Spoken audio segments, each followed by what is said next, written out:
Hello, everybody. It's the Lit Optimist, and today I'm talking about The Dark Tower 6 Song of Susannah. Man, for being the shortest novel in the series, there's a lot going on. I don't know if I ever mentioned this, but the titular Susannah is the former Odetta slash Detta Holmes, now Susannah Dean, married to our lovable goofball Eddie.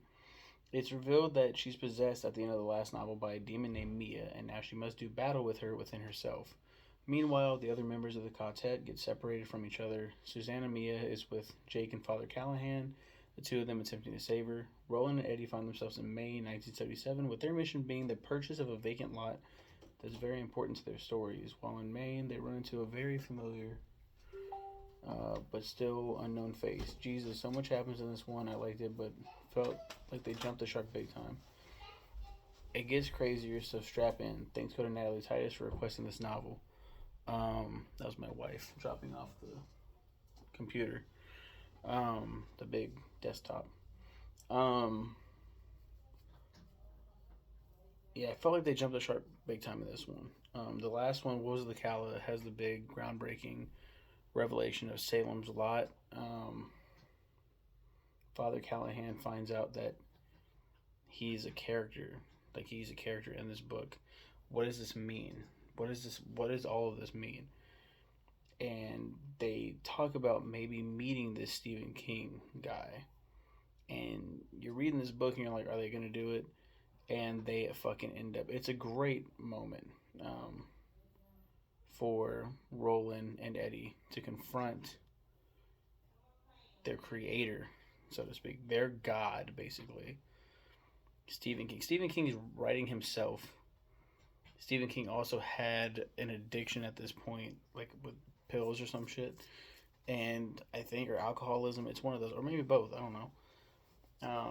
And so he kind of touches on that, kind of hints at it. Doesn't really go too much into it.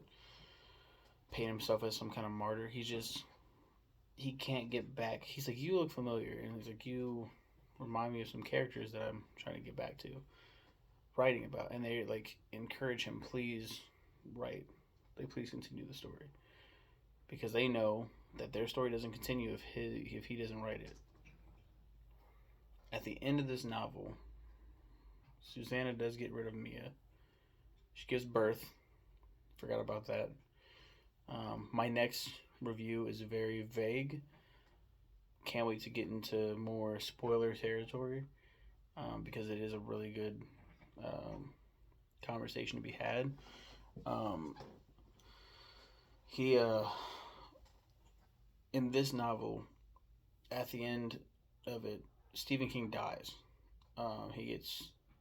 And if you don't know the story, Stephen King got hit by a car and almost died while just walking. He takes walks and gets hit by a car, and the car hits him.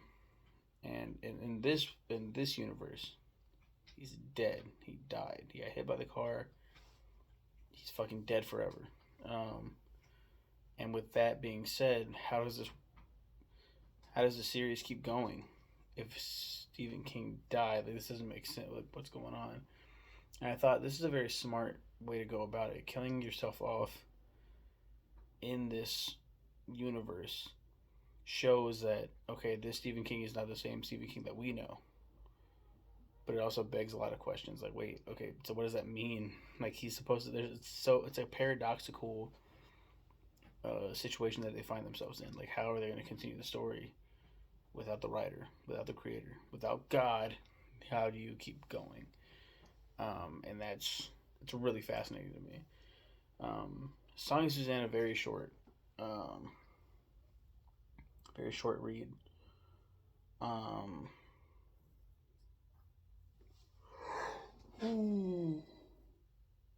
I definitely liked it less than the last one. Woes of the Kala. Woes of the Kala had a lot of good meat in that story that was just very tasty and yummy. And the Dark Tower, the next one, I think I like this one less than that one as well. I have the ranking of all the Stephen King books, but especially the Dark Tower books, and I'll probably talk about that next week. But until then, you all take care. Thanks again, Natalie. I love you. Uh, Bye, everybody.